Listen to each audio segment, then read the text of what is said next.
And God's whole world works off this concept of covenants. A covenant is a sacred promise. We've been over this many times over the last 100 days. But this covenant concept doesn't only apply to the covenant that God made with Abraham, or to start a new nation, or to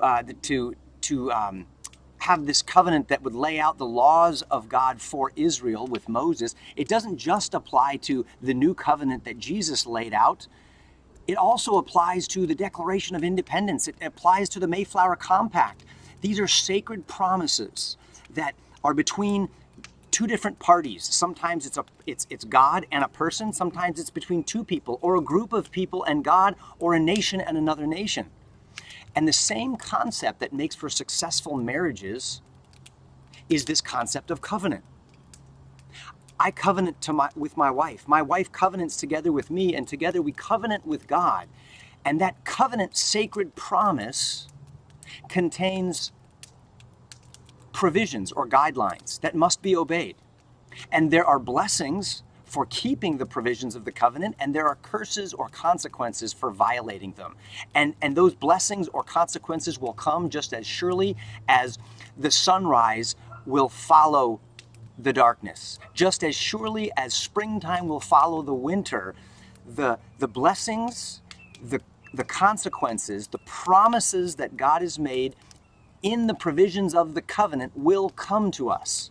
And so it should be no surprise what makes for a happy and prosperous marriage, and it should be no surprise when our marriage is falling apart. It has everything to do with walking in relationship with God, who created us, who loves us and knows best and wants the best for us. And so that's what we're going to be talking about. How to love and trust God in this covenant of marriage, which is the building block for the family. And the family is the building block for the rest of the nation. We cannot have a strong nation without a strong family. And that's what's missing in a lot of our political discussions, the breakdown of the family. And the breakdown of the family happens often because we've failed to get marriage healthy and strong.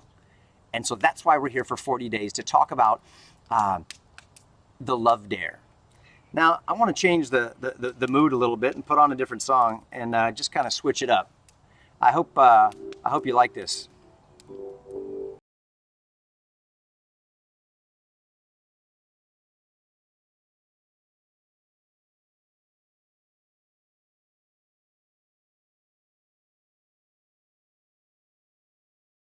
Favorites, absolutely one of my favorites. And this book right here is the book that transformed Captain Caleb Holt in the movie Fireproof. Some of you saw that movie and that had an impact on you. If you haven't seen it, you might want to check it out. But his marriage was burning down to the ground. He was a hero at work. He could put out a fire. He could quench an inferno, but at home he let his marriage just turn to ashes. And his father stepped in before he divorced his wife and said, "Son, I want to challenge you with something. It's a 40-day journey and it's going to be difficult." And he sent him this book called The Love Dare. And if you know the movie, you'll see it transformed him. It was not designed to transform his wife. It was designed to transform him by showing him how to love unconditionally. And then God used him as a vessel to bring about change in his marriage. It's a beautiful thing because that's how God works. He changes us from the heart, and that begins to heavenize our home. So today we're going to look at the third quality of love that we find in the Bible. The Bible tells us that love is the greatest of all things. It will outlast everything else. It's the heartbeat of our marriage, which makes it the heartbeat of family and the heartbeat of our nation. And love is patient. Love is kind. And thirdly, love is not selfish. And that brings us to day 3 of the Love Dare. Love is not selfish. Romans 12 says this: "Be devoted to one another in brotherly love. Give preference to one another in honor." So let's talk about this for a second. Love is not selfish. That word self is the key word here. So I'll be honest. When I wake up in the morning, I'm thinking about how I feel. I'm thinking about my first cup of coffee. I'm thinking about what I want to do for the day. I'm thinking about myself most of the time. And our whole culture seems to be obsessed with a concept of what I want, how I look, how I feel, how many followers I have on social media, what other people think of me, and my needs. It's just the way we are. Advertising thrives in that kind of an environment because it makes them a lot of money. Selfishness, it leads to greed, it leads to narcissism, and it makes a lot of money. But love is the opposite of that. Love is not selfish.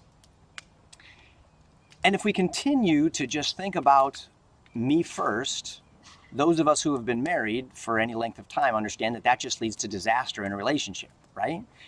Your spouse is quick to point out where you're being selfish. You may not see it as much in yourself as you can see it in your spouse, but the Bible tells us that we all struggle with selfishness. I know that. Without God's help, I'm a very selfish person.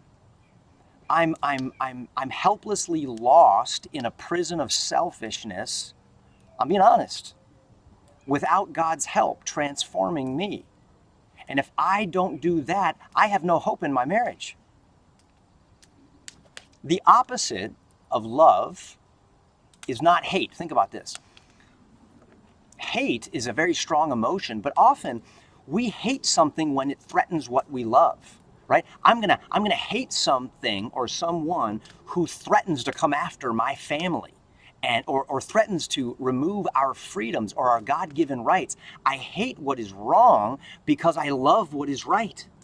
And so even hatred can be driven by a holy love, by a sacred love, by a loyal love to hate those things that God hates.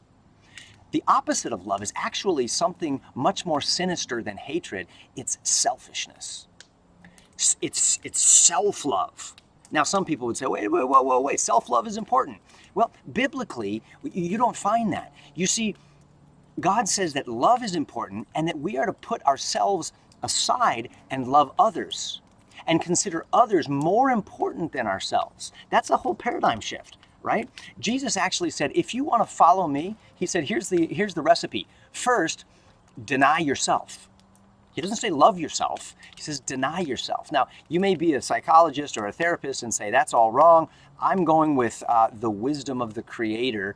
And he says that if I love God and I love others and deny myself, now that doesn't mean that I inflict self-harm or I neglect my health or I neglect my sleep or nutrition or reading God's word. Of course, I need to feed my heart, my mind, so that my focus can be on others, not focusing on myself. And that brings health to my body, to my mind, and to my soul. Think if we all helped one another more than we helped ourselves, we'd have all our needs taken care of. Why is it that it's so easy for us to have high standards for our spouse? Do you have high standards for your husband? How about for your wife? You have high standards for how you want her to treat you or how you want him to treat you or treat the kids. But we have lower standards for ourselves and excuse and justify our own selfishness. It's so easy to do. I know, I'm speaking from experience. Selfishness sneaks up on us. If you look at the happiest and most successful couples, you'll find that they are bent on taking good care of the other flawed human being they get to spend the rest of their life with. Those are the happiest couples that you'll find. My wife bends over backwards to think of me before herself. I know she does. And I adore her. I want to live the rest of my life with her, and I am so fired up about being her husband because she thinks of others before herself. I want to be more like my wife. Sometimes we can actually do nice things and kind things for others. Like I could give these flowers to my wife with a selfish motive. How about that? How about hiding behind the curtain of my nice things that I do? My generous actions is a motive of selfishness so that I'll get something in return. Ever felt like you've done that? Hey, if I scratch her back, she'll scratch mine. Hey, if I do this for him, maybe he'll do what I want him to. And we have a selfish motive driving even kind and generous actions. God says, ditch all that. Down with getting things for a reward yourself, and just think about doing it for the sake of blessing somebody else. And God sees in secret, and he will bring about a better result than what you were hoping for with your selfishness. In fact, the Bible says that God gives the gift of joy to those who think of others first, which is a far more valuable and satisfying result than what we get by chasing after our own desires. And he reserves joy for those who think of others more than themselves. If you find it hard to sacrifice for the sake of someone who you think doesn't appreciate you, who doesn't recognize you, who doesn't respect and honor you, someone who falsely accuses or belittles you, if you find it hard to sacrifice for their good anyway, you and I might have a deeper problem with selfishness than we even realize. And it is a marriage killer. It's a family killer, and it is a nation killer. Selfishness.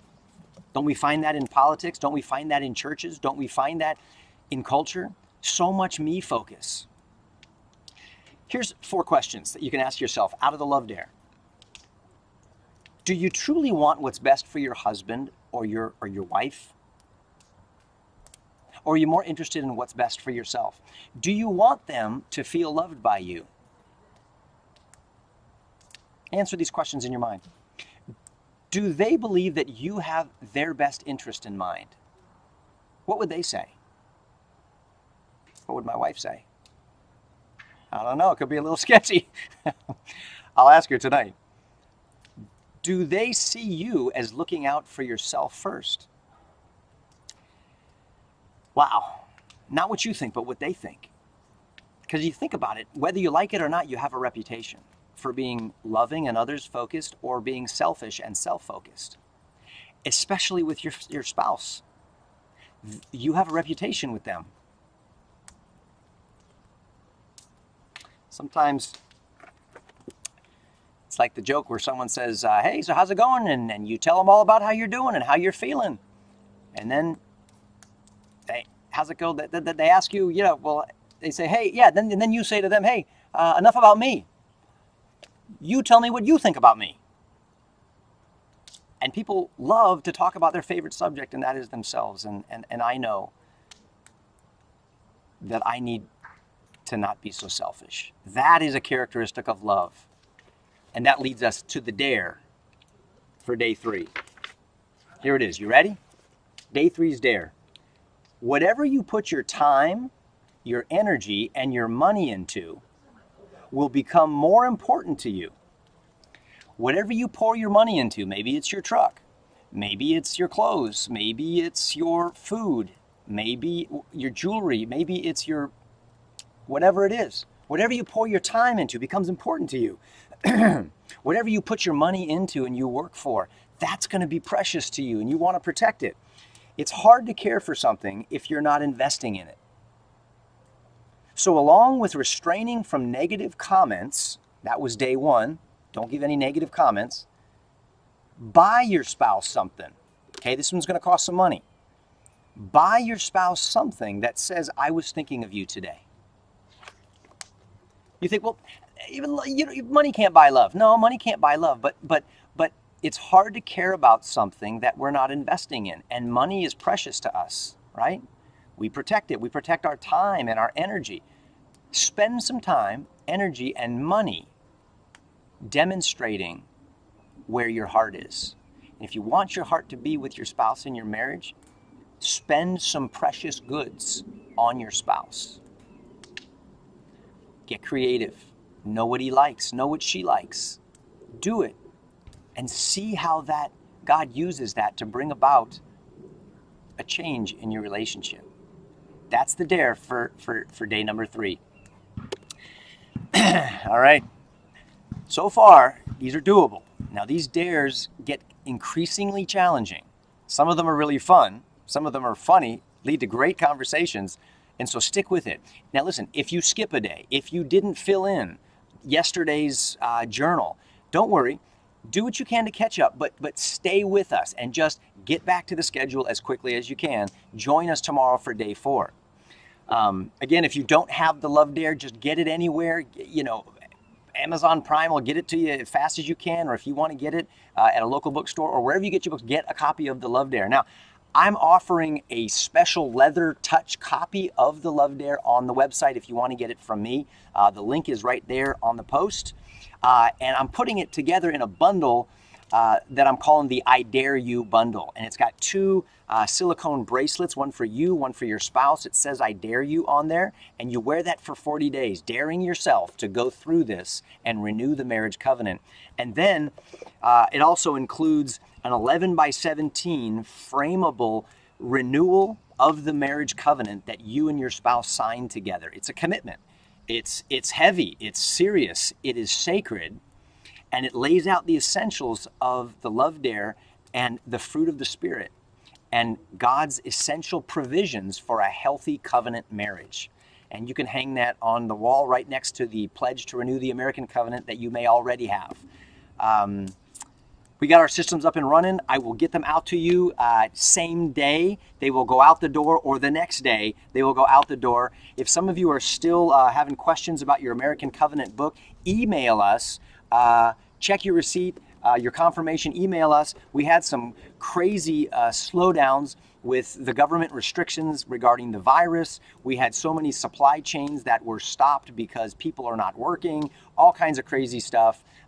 Things got lost at the post office because of the tracking systems not being what they used to be. But we think we've got it all up and running. And I want to get us on track for these next 40 days. Hope you'll join us again tomorrow for day 4. And tell your friends and join us on YouTube. God bless you guys. And see you tomorrow.